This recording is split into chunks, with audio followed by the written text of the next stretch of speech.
Hey everyone, my name is Austin Shaner, and welcome back to my channel. You'll notice I'm not in Fusion today, and I'm actually in my garage, and that is because we are finally going to start building the guitar that you guys have been watching me model for nearly the past year. And I went to go start making chips and quickly realized that my CNC is not ready for a big project like this.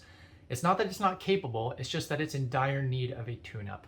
I have been so focused on making Fusion 360 videos for about the past 6 months that unfortunately my CNC has just been collecting dust. And it really needs to be recalibrated, retrammed, have its V-wheels and belts checked, etc.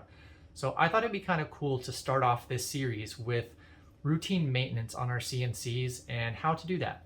So that way we can go ahead and get my CNC ready for next week when I'm going to start cutting the neck. So we've actually got a lot to get through, so let's just not waste any more time and dig right in. So I started by checking the belt tension by plucking them like a guitar string on each side of the gantry to see if the notes that ring out are roughly the same. If they aren't, then you need to adjust the tension on each side of the belt as necessary. Then I checked the V-wheels to ensure they all take the same amount of force to rotate. The goal here is to have all the V-wheels move under the same amount of firm hand pressure. Now if they're too loose, the motor won't have enough grip to actually move the gantry. But also if they're too tight, you risk the motor skipping steps. So in my case, the V-wheels were moving a bit too easily. So I tightened the eccentric nuts until they were barely too tight, and then slowly backed them off until I got just the right amount of force I was looking for. Then I sprayed off any excess dust on the Z-axis V-wheels and cleaned up all the grime that had collected on the maker slide. Then I applied a small amount of finish line PFPE grease to the Z-axis lead screw, and then jogged the axis up and down to spread it evenly. Now, a little bit goes a long way with this stuff, so there's really no need to cake it on. Then I gave the CNC a general cleaning, making sure to wipe off all of the rails, belts, electronics, and wasteboard, etc. Now, an unlikely tool that I found useful is a baseball umpire's brush to get into the T-slots and those stubborn corners that are kind of hard to access. Then I simply vacuumed up anything that the brushes couldn't get and wiped down all the surfaces with Simple Green, making sure to scrub off any grime that may have collected over the years. Now, that pretty much takes care of the little stuff, so let me head over to the CNC so we can dive into tramming and calibration. So now let's go ahead and tram our spindle, and let's talk about tramming in general. What is tramming? Well, some people make the mistake of thinking that tramming is just trying to get your cutter flat to your wasteboard or to the part that you're trying to cut, so that way you don't leave little ridges in your parts. And there is some truth in that, but that's not really the goal. That's more of a byproduct of a good tram. Now, what tramming actually is, so I've got a little machinist square here. If we imagine that we have a center line on our spindle, right? And that Z-axis would travel up and down along that center line. If that center line was slightly off, now I'm going to exaggerate this for example, but if that center line was slightly off like this, the Z-axis wouldn't move up and down in this fashion. It would move in line with that center line. And so what we're trying to really do when we tram a spindle is we're trying to take that and bring it not vertical, and this is a common mistake, we're not trying to make it vertical. We're trying to make it 90 degrees or parallel, or not parallel, perpendicular to our gantry, because that is what the Z-axis is riding on. So what we want is we want that Z-axis to travel perfectly perpendicular to the rail that it's riding on, not perfectly perpendicular to our wasteboard. Now obviously, ideally, our wasteboard would be nice and perpendicular to our gantry. And that you can probably be reasonably sure that is the case on higher end mills like Haas mills or anything like that. But on desktop CNCs like ours, we really cannot expect that out of them. And so that's why you see MDF wasteboards and things like that, because we can actually surface this to be perpendicular to our spindle. But that's assuming that our spindle is perpendicular to our gantry. So that's what we need to do. We need to make this perpendicular to our gantry. So there's a couple different ways to approach this, each with their own merit. One way that I do not like at all is grabbing a machinist square or combination square or anything like that, putting it down on your wasteboard and holding it up to your spindle mount. And then maybe shining a light behind there so you can see any gap and adjusting your spindle until there's no more gap. The reason why I don't like that is not tramming your spindle. What that's doing is it's tramming it to your wasteboard, because that's the reference surface you're using. You're not tramming it to your gantry, you're tramming it to your wasteboard. So that's a big problem, and I really don't recommend doing that. Another way that I've seen people do that I actually kind of like, and there's some merit to it, but there's a big fatal flaw from my perspective. So some people recommend that you take a sheet of plate glass, like a nice thick sheet, because it's a reasonably flat surface with very little variation in the surface. So that way you can take something like a dial indicator on some form of swing arm and attach it to your spindle and rotate it around. So let's go ahead and do that real quick. So I'll put this in my spindle and tighten it up real quick. Reasonably tight, just so it doesn't fall out on me. And let's move this. So they'll do something like this, and they will rotate their dial indicator around on that plate glass. And then what they will do is take playing cards and shim up the corners until, with various numbers of playing cards, until that number reads the same number. It doesn't have to read 0 or anything. It just needs to read the same number all the way around. And again, what that actually does is, instead of tramming your spindle to this wasteboard, what they're trying to do is generate a reference plane that their spindle can tram to. But the problem is, by doing it this way and swinging this arm around and shimming it to that reading, what you're actually doing is creating a plane that is perpendicular to your spindle. You're not creating a plane that is parallel to your gantry. And so you end up basically replicating the surface that this would ideally cut at that angle. And so that creates a problem. So you're not actually tramming your spindle. And in fact, if you loosened your bolts and got it back until it read nothing, then you've actually put it right back to where it was before. And so that's a fatal flaw. So there is merit to this though, because so long as you can keep your dial indicator fixed and it doesn't move, so you don't swing it, then as I move my spindle around on the gantry back and forth, side to side, then what I'm actually doing is reading, generating a plane that is parallel to my gantry. And that is really good. So if you're going to do this method with the glass, you need to use some sort of fixed dial indicator system that can't swing around. So that way you can generate a plane that is parallel to the gantry. Now, one way to do this, if you have steel on your CNC, you can use like a mag-based dial indicator and attach the dial indicator to the end of here. And you could attach this, let's say, to your spindle or something on the carriage that moves around. You could attach it to that and then move it around. And that would effectively be a very good way to do that. But what I've done instead is I have a different version, just another 3D print that has a lock on the back, so that way it can't twist on me. So let me go ahead and set that up real quick and I'll show you. So I've got this set up. Thanks for being patient with me. So let me move the camera over so you can see this a little bit better. So basically what this does is it reaches all the way back to the back of my carriage and doesn't allow this dial indicator to move. It locks it in place.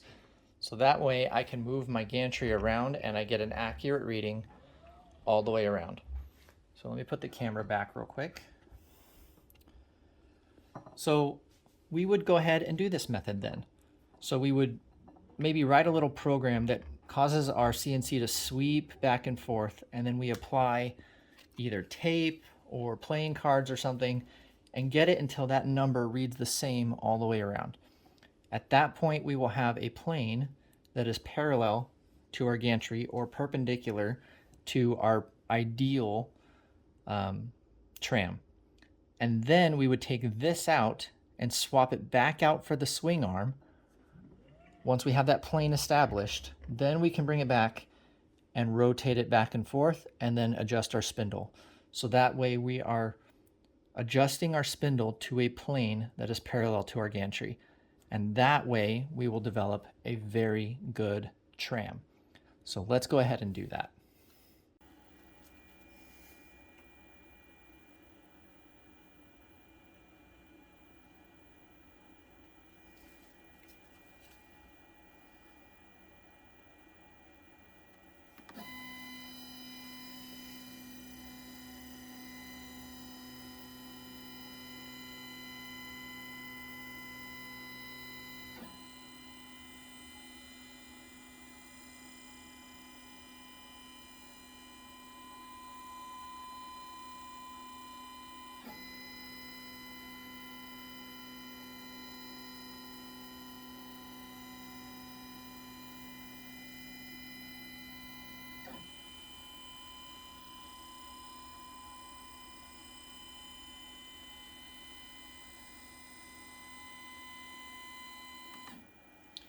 Okay, so on the first go, I noticed something. So this front side is pretty dead flat. I'm actually pretty happy with that. It stayed almost zero within about a thou across that whole center, or not whole center, that whole front edge. It did get a little higher in this back corner and a little lower than zero in that corner. So this board right here, for example, is significantly shallower on this corner. So I'm going to shim that corner first. Start with one playing card and then run it again.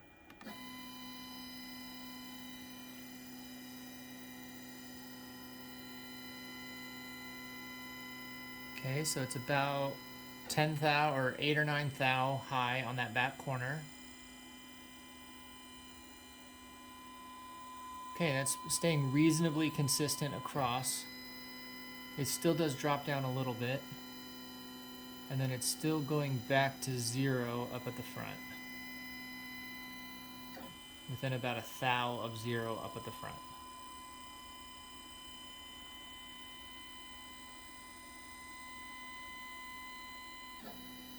Okay, so let's pause it. So I'm going to add one more shim to that back corner and see if that changes it too much. These playing cards are about 10 thousandths of an inch, so that might make it too high. So let's see. And let's try this again. Keep going.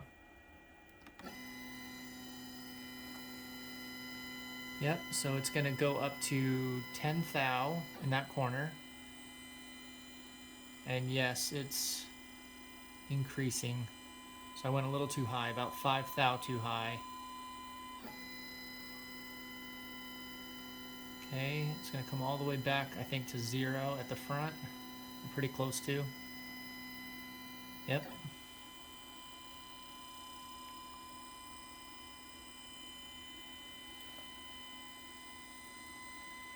Okay, still very consistent on the front. A couple thou out in that little spot right there. So what I'm going to do is I'm going to take that card out and I'm just going to put a strip of painter's tape on it because that's about half the thickness of that playing card.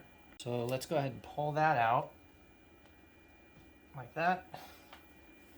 Put a little bit of painter's tape on it like so. And then we'll put that back in there.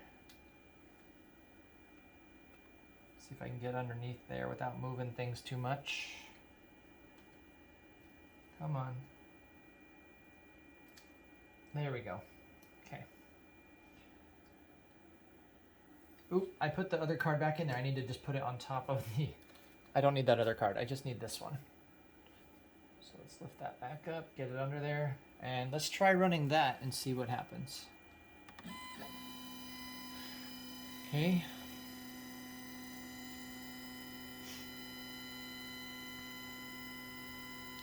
So what I'm trying to do is get these consistent on the front and consistent on the back, and then I'll just raise the front the right amount, probably by one playing card. Yes, so that is reading almost consistently 10 thou across that whole back edge, and it's reading pretty consistently zero up on that front edge. Let's just check this again. A little bit of variation, that's okay. It's probably just vibration at this point. Okay, so what I'm going to do, because these cards, let me grab my calipers. I believe these cards are about 11 thousandths of an inch. So let me just check. These cards are 11 thousandths of an inch. So in theory, because we're reading 10 on the back and 0 on the front, we should, in theory, be able to just put these on the front and raise that up and get pretty darn close around the whole perimeter. So I'm going to slide that under, and we'll slide this under here like that. Okay, now that's not actually grabbing, so that's kind of a problem. So we'll check that in a second, and let's rerun it and see what happens. So now we're up at 10. So in theory, we should, let's just go ahead and re-zero this. Like that, and then run it like that. So the goal is to stay pretty close to zero. It looks like we're about 5 thou out in that back corner.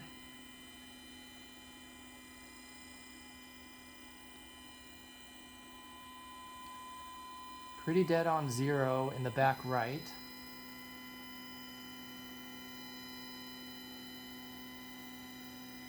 Okay. Pretty close in the front corner as well, about 3 thou short. And back to 0 at the front corner. So that's pretty dang close. We are almost there. Install 1 card in the back. I can feel it just barely scrubbing the surface there. So I'm going to see if that is enough to tidy this up. So let's go ahead and run it one more time.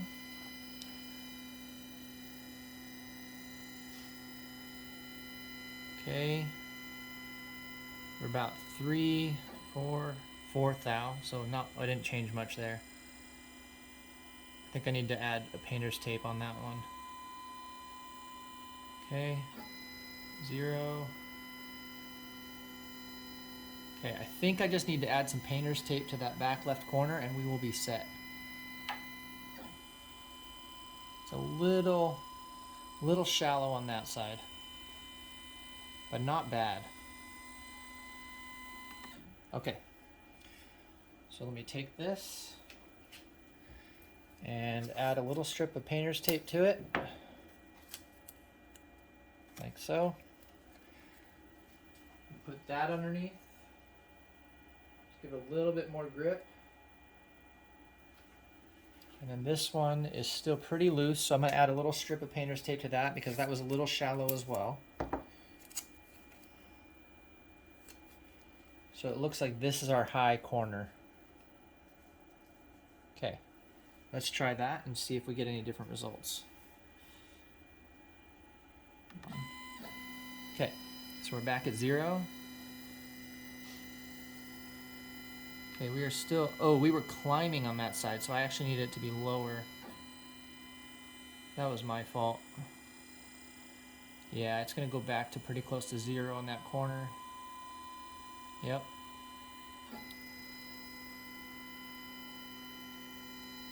That side's looking good. That's almost dead on, so that's really good on that edge.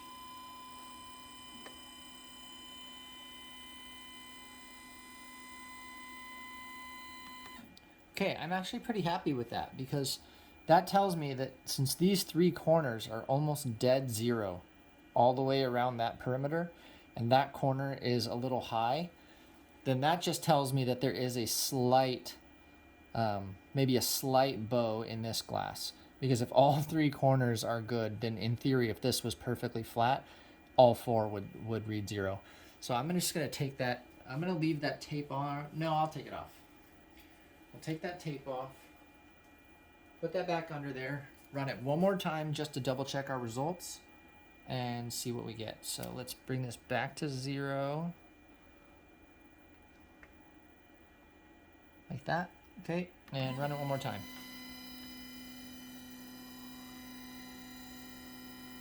So we're positive 5 thou in that back left corner.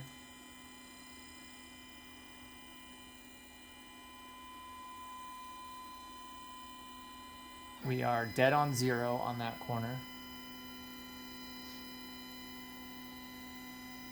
Dead on 0 along that whole edge. That's fantastic. And pretty dead on 0 as well on that front edge. So I am really happy with that result. I think that's going to be a great surface to tram to. So let's go ahead and I'm going to move my spindle. So let's stop this program. And I'm going to move my spindle inward a little bit. That might be moving a little quick with a dial indicator on there. Okay, and let's lift that up like so. Bring it somewhere towards the middle.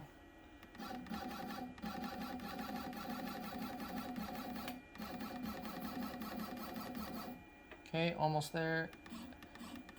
And we're gonna set up our swing arm now. So I'm just gonna take this dial indicator off. like so. And swap it out for my other one. Okay, so I've got my dial indicator set up on a swing arm here, so that way we can spin it around and take measurements kind of like a clock to gauge what's actually happening with our spindle. So I'm going to start it right here where I have it set to 0. And it doesn't necessarily, 0 doesn't necessarily mean that that's the perfectly trammed point. It just happens to be where I set to 0 as my start point. So I'm going to write 0 with a wet erase marker. And we're going to take measurements all around here and see if we can notice a pattern. So I'm going to move it this way, and it looks like we're going positive. So right here, I'm at +2. So keep going. And it looks like I'm at +1. And then right here, I'm 0. And then keep going.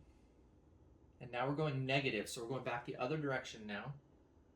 So right here, I'm at -5. And then keep going. And right here, I'm at -10. So I bet I can predict that exactly on the other side of this is going to be -10. So let's see if I'm right. So let's go back to 0. And let's go the other direction.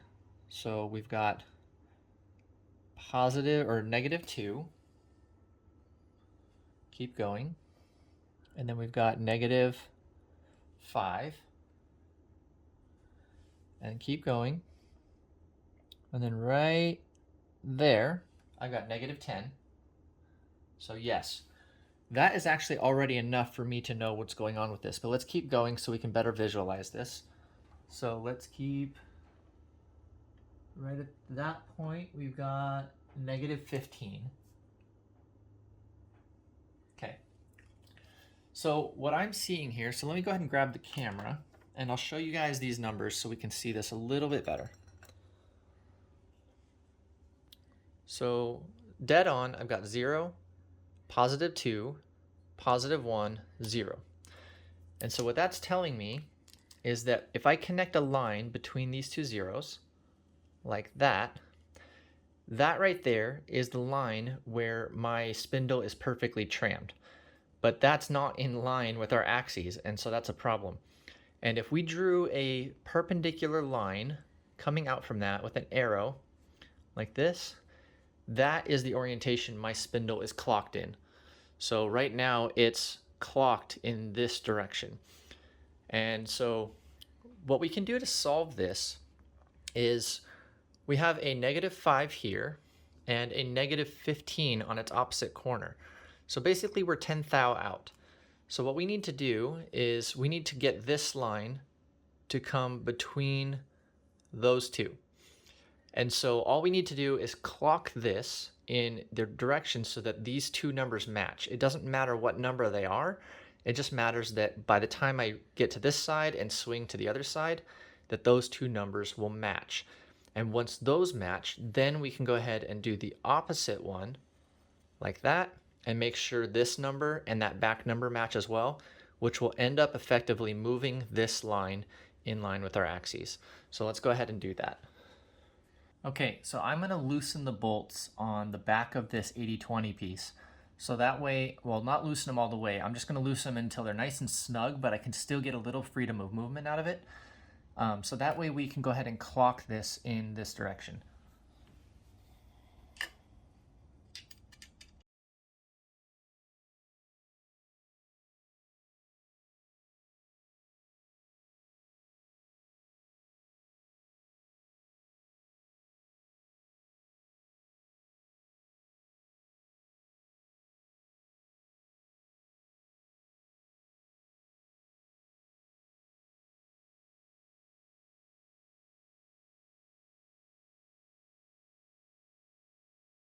So after quite a bit of fussing trying to get my spindle trammed, and I ended up accidentally loosening up the whole thing and losing my entire tram. But it was kind of nice because it gave me an idea to go ahead and just make all of these 0. So it might be kind of hard to tell from the camera, but as I'm rotating this around, the dial is staying almost perfectly at 0 all the way around, hardly moving at all. And I'm really happy with that end result. And so now I've got a really nicely trammed system. So let's talk about calibration. What exactly is calibration? Well, calibration is basically aligning the steps with the motor with our standard units of measurement. So millimeters, inches, etc. And so what that actually means in practice is if we tell this to move, let's say 1 inch, we want to measure that it actually moved 1 inch with a dial indicator. And so that way we can actually verify that the amount of steps we're sending to the motor is the right amount. So you may have heard a term called steps per millimeter. And basically what that does is say, how many steps do I need to send to this motor in order to move the gantry, let's say, or the axis 1 millimeter. And so that's what we need to calibrate, is we need to calibrate our steps per millimeter so that when we send it a desired value, let's say 1 inch or 12 inches, it actually moves 1 inches or 12 inches, and we can validate that with some measurement tools. So I've set up a dial indicator on a magnetic base to my steel base plate of my wasteboard. And I've made sure that my dial indicator is perpendicular to my gantry, so it's not tilted in either direction. It's nice and perpendicular. So that way we don't get any error in our measurement. Now, what's going to happen is if I send this gantry negative, let's say 0.5 inches, then this dial indicator, every revolution is 0.1 of an inch. So we should see 1, 2, 3, 4, 5 revolutions, and if this was perfectly calibrated, we would end up coming right back to 0. So I'm going to go ahead and go over to my computer, and we're going to send a command to do 0.5 inches, and let's see what we get, kind of as a gut check. So we're going to do G1, Y, negative 0.5, F10. So I'm going to do a G1 move command, so that means I can designate a feed rate. And we're going to move negative 0.5 inches in Y, because right now this is set to 0. And we're going to move at a feed rate of 10 inches per minute, so it's not just going to slam right into my indicator. So let me zoom in on the indicator before I hit enter. And let's go ahead and do this and count the amount. So we've got 1, 2, 3, 4, 5. Now, I am currently sitting at about 7.5 thousandths off on a 0.5 inch span. So that is actually a pretty large reading. Now, 7.5 thousandths doesn't seem like much because it's just a tiny little amount. But the challenge here is that I have about a 48 inch long y-axis. And so if I were to move, let's say for every inch I had 14, or that would actually be 15 thousandths off per inch, then every inch I'm going to be 15 thousandths more off. And it's actually going to start compounding over time. And so by the time I get to the end, I'll probably be like 0.4 inches off of my measurement. So that, even though it's a small reading in 0.5 inches, it's a very large reading across the entire length of my CNC. So we probably need to actually do a different setup than this, because this measuring over the course of 1 inch doesn't give us a very good reading over a long span. So I'm going to show you guys a different method in a second, but I wanted to show you this because this is a really good way to check really quickly how much work you probably need to do to the CNC. Because if this is like almost dead on, just a feather off, then it might not be worth recalibrating. But if you get a large reading like that, then it's definitely worth recalibrating. So an alternative method is I have this really long 48-inch T-square, and it's just a really cheap little Harbor Freight one, so it's definitely not your most accurate of rulers.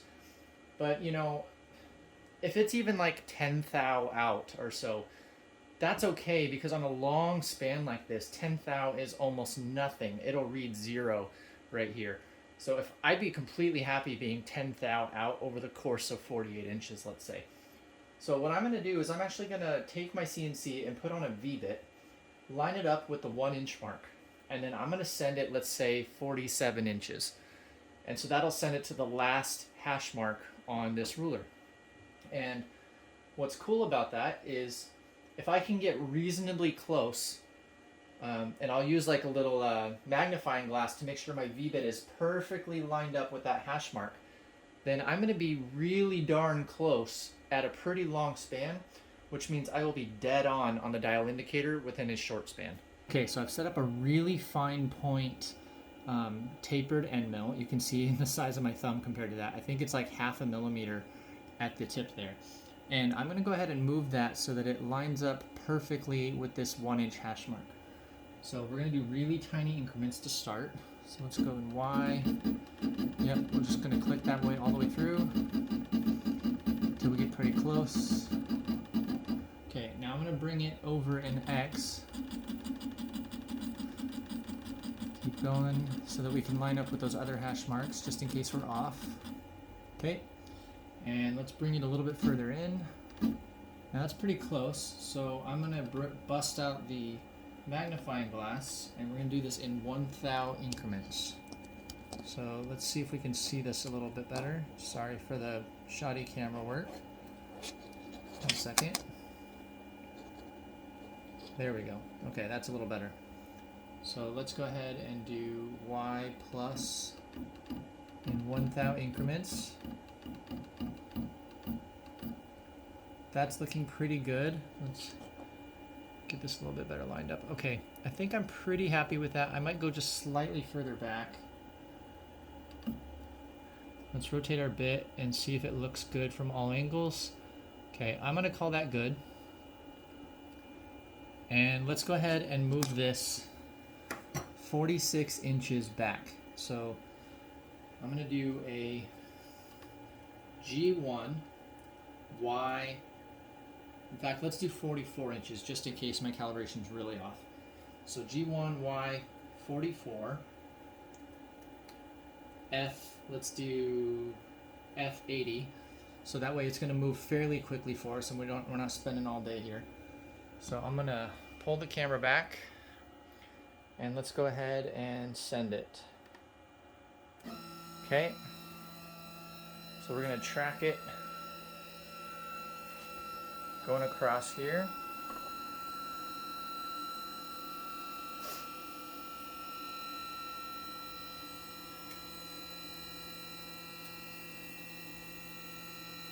Okay, almost there, getting pretty close. About another foot to go.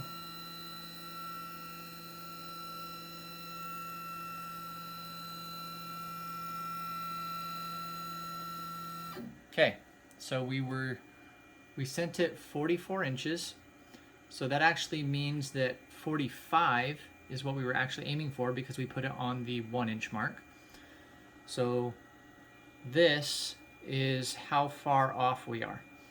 So we need to try to measure that as best as we can. So I'm going to grab my calipers.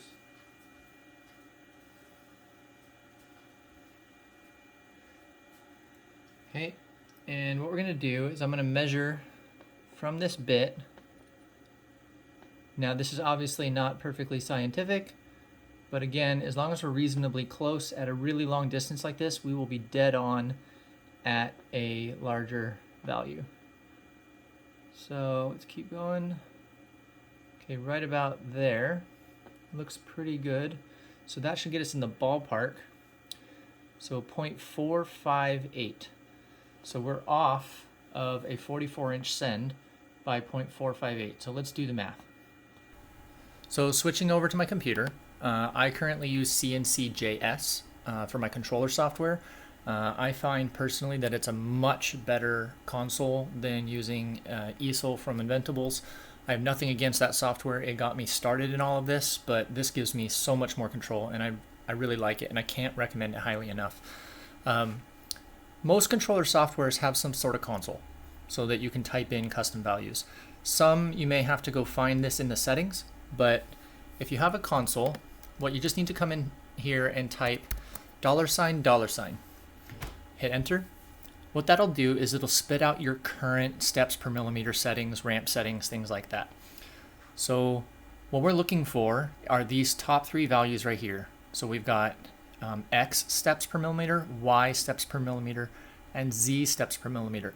So right now we're calculating the Y. So that's $101. That's the name of this. and the value is 39.737.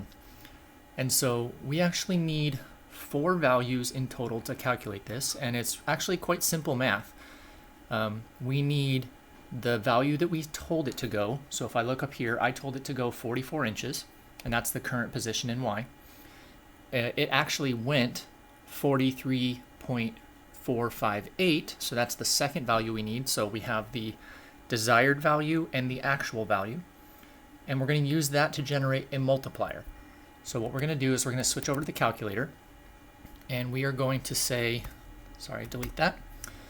We are going to say the desired value divided by the actual value, so 43.458. That will give us how much we're off. So if we multiplied 43.458 times this value, right? So if we do that, so times 43.458, what we end up with this is 44. So let's divide that again real quick so we have that number. 458. That's the value we need. So this is going to be our multiplier. And now all we need to do is take this number and multiply 39.737 by it.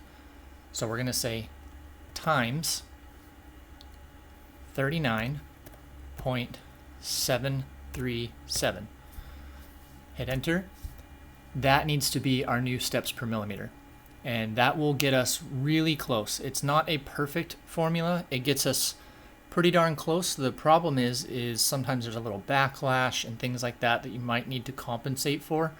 But this is, in theory, the ideal number. So what we can do is we can set this up as our new value, run the test again, and check it. So let's go ahead and do that. So I'm going to copy, let's see, it looks like it only goes up to 3 decimals. So I'm just going to copy these 3 right here, if it'll let me. All right, 40.232. That's easy enough to remember. So we're going to say $sign equals, or sorry, $101 equals, sorry, okay, it wasn't enough to remember, 40.232. So we're going to say 40.232. That will be our new value. And if I hit enter, oftentimes, at least on the Xcarve, I don't know if this is the case for other machines, but oftentimes that won't apply until you shut down the machine and restart it. And that becomes a little bit of a problem for us because then I need to rehome it and everything, and I have to get it lined back up. So what I'm going to do before I type this in is I'm going to go ahead and send my machine back home, or not back home, back to its start point, and then we'll apply it, turn off the machine, turn it back on, make sure everything is 0, and then we'll go. So I'm going to delete that real quick, and let's go ahead and send this back. So I'm just going to say X0, Y0.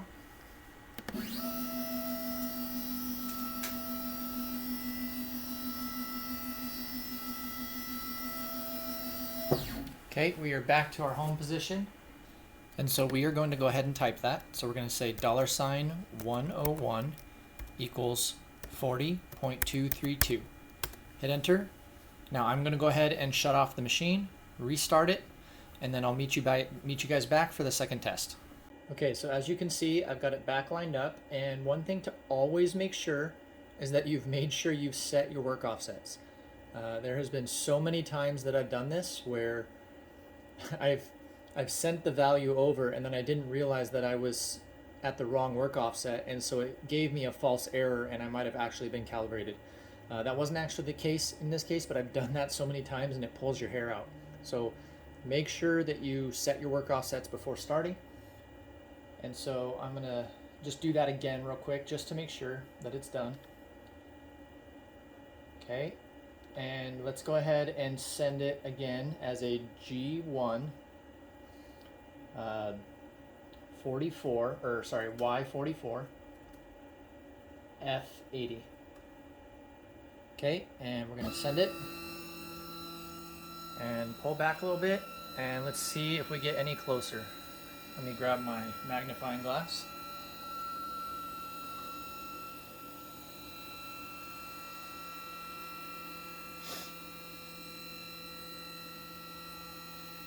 Okay, getting a little closer. I try to run these a little bit slow because sometimes if you run the machine too fast, you might introduce a little bit of error. So I keep it reasonably fast, but a little slow. Okay, so let's take a look and see how close we actually are. See if I can do a little bit better this time. That is remarkably good. So I think I am perfectly happy with that. I sent that exactly 44 inches and it went almost exactly 44. Let me see if I can zoom in just a little bit more. Yeah, look at that. So even if this ruler is not perfectly accurate, I've gotten it close enough that I can measure on my machine, and I'm going to be pretty confident in that. So let's go ahead and let's move on. Okay, so moving on to X, it's literally the exact same thing. Now you could probably get away with doing a dial indicator because the distance is significantly smaller. However, I am lucky enough to have a particularly accurate 24-inch ruler that goes down to 1/64 of an inch. And that has been proven to be really good for me because what that means that I can do is I can actually calibrate it to the exact length of my wasteboard. And my wasteboard is 20 inches. So if I calibrate it within a 20-inch span to be dead on, then I will be dead on across the entire length of this. And so that will be really good. So let's go ahead and set this up. Let's see if I can zoom in here. Okay. Now I'm not going to be doing the math like before because we've already done that. But I will show you guys this process one more time. Okay. See if I can get this a little bit better lined up. Sorry for the camera work again. Okay. So let's go ahead and jog it over in pretty small increments. Sorry for the vibration, that's literally my machine. Okay.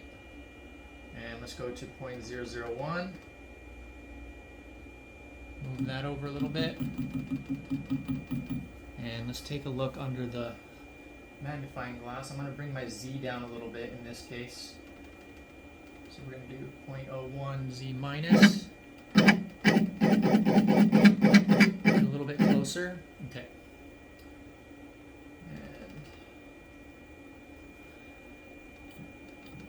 And going over just a hair. Nope, I went too far on that one. That should be good. Let's see if we can see it any closer. I'm pretty happy with that. So let's go ahead and send this, let's back out. And let's go ahead and send this 20 inches. So I'm going to do a G1 X20 F80, just like before. But in this time we're moving in X, so let's back out. And let's send it. Now I suspect that my X is actually still pretty calibrated because that has been far more reliable for me over the years than my Y has been.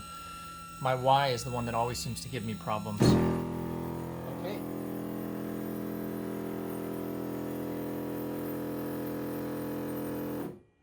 Well, that kind of sucked. So again, this goes back to before. Remember to always set your work offsets. I didn't hit the E-stop there just to show you guys what's happening, but that happened because I didn't zero my work offset over here. So now I got to get it realigned. And I apologize for the mistake, but you know, that's part of owning a CNC, is getting used to mess ups. Okay, so I got it back to 0. So let's go ahead and make sure that we set our work offsets again, so that way we avoid a crash like last time. And let's go ahead and 0 everything over. And I can leave my Z right where it's at. I've got enough clearance, so we're going to be good there.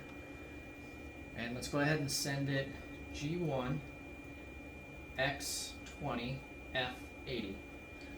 And let's zoom out and see where we get to. Praying to the crash gods that nothing happens this time.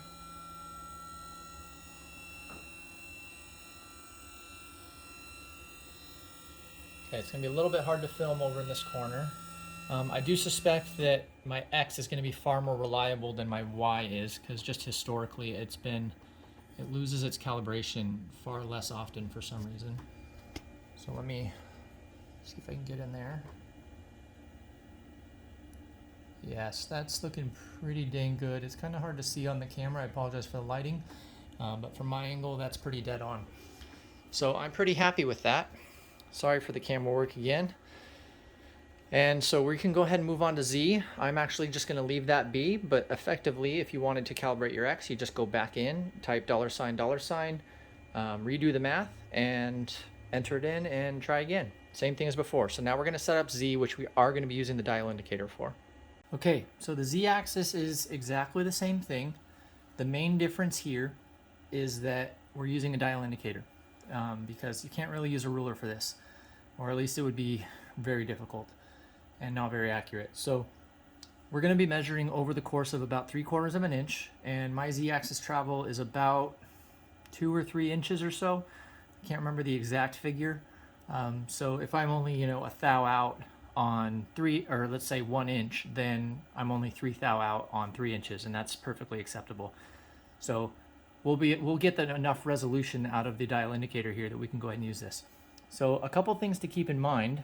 So you want to find a nice steady place where you can measure this from. Now, this is actually not an ideal location for me to put this needle on, because there's a slight taper to here from the injection molding. But unfortunately, I don't actually have a good place on my spindle or on my carriage to go ahead and do that. In theory, I could put it on right here, but I have to put my dial indicator like up here or kind of poking down, and what ends up happening is I don't have enough travel on my CNC in order to measure that without my dial indicator vibrating along with this. So I actually just usually opt to put it on top of my router, even though it's not perfect, but I'm usually able to get pretty consistent results after a couple tries. So usually the needle kind of has to settle in a little bit into the texture here in order for it to really start running properly. So what we're going to go ahead and do is I'm going to go ahead and, one more thing, sorry, is when you're setting this up, this is the most important thing. So you want to have enough space where you can move the needle up without either crashing into your the top of your Z-axis or crashing into the needle of your dial indicator. I can't tell you how many times I have plunged right into my dial indicator because I had plenty of gap here, but I set my needle too low, or I had no gap here and I didn't realize it and I just ran it right up into the top. So make sure that you have both enough space for the needle to move here and the needle to move up there. Okay. So let's go ahead and let's send this as, I've got it zeroed out right now.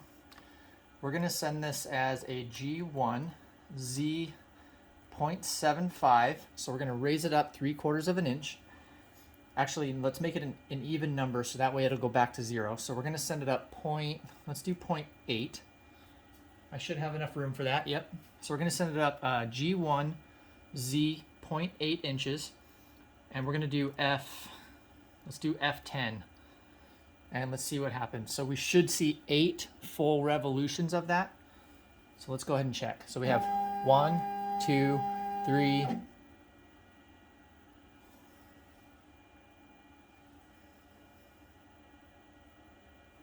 That didn't go right. Okay, so I am going to send my Z-axis 0.8 inches up into the dial indicator. Now remember that my dial indicator has 0.1 inch increments. So that means we should see 8 full revolutions. And in theory, if this axis is perfectly calibrated, it'll arrive right back at 0 after 8 revolutions. Now any value that I get that's left of the 0 will mean it didn't move enough. And any value that I get to the right will mean that it moved too much. So I'm going to zero my work offsets real quick, just to make sure we don't accidentally crash into my indicator or crash into the machine. And I'm going to do a G1 Z 0.8 F5 move command. So I'm going to grab the camera and I'm going to send this, and you guys can count with me. So 1, 2, 3, 4, 5, 6, 7, 8. Okay, so we are exactly 2 thou off. That's actually not bad at all.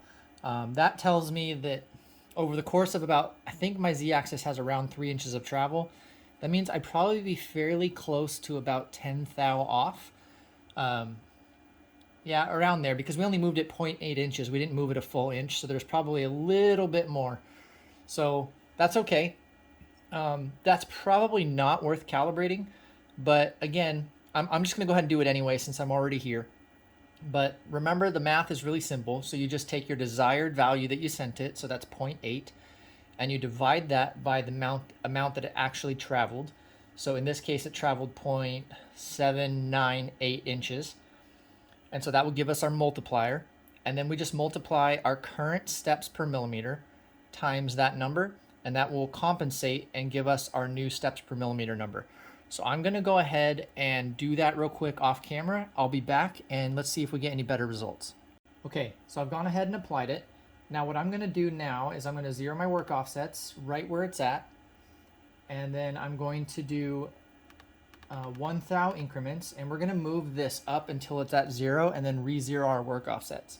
So I'm gonna go 1, 2, that's close enough. So let's just adjust our dial a little bit.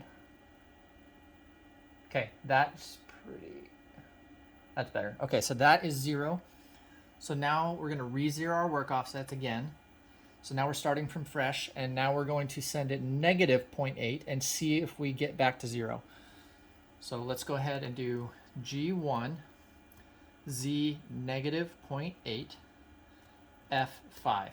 And let's see, we'll do 8 full revolutions and see where we get. So let's go ahead and grab this and send it.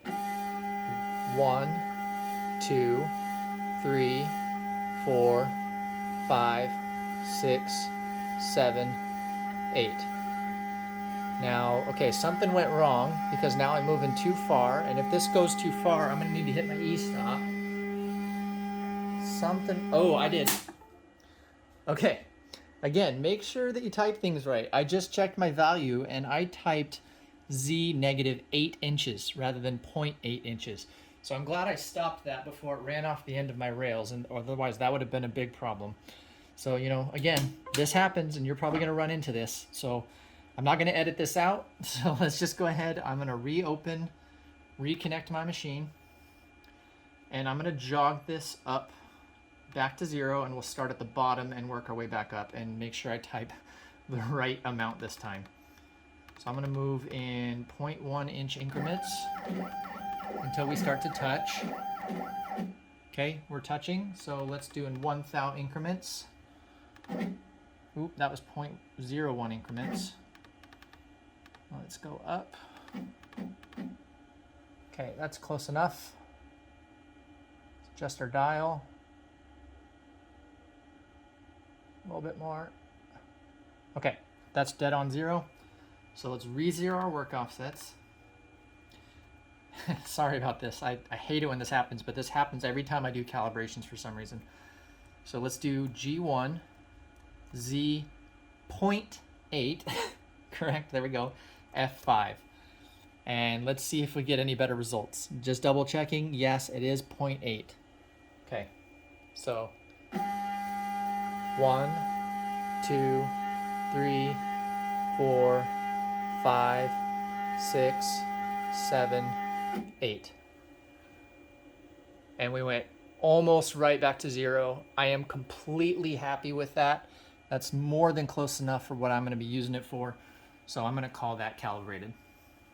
Anybody who owns a CNC knows that crashes and errors are just bound to happen.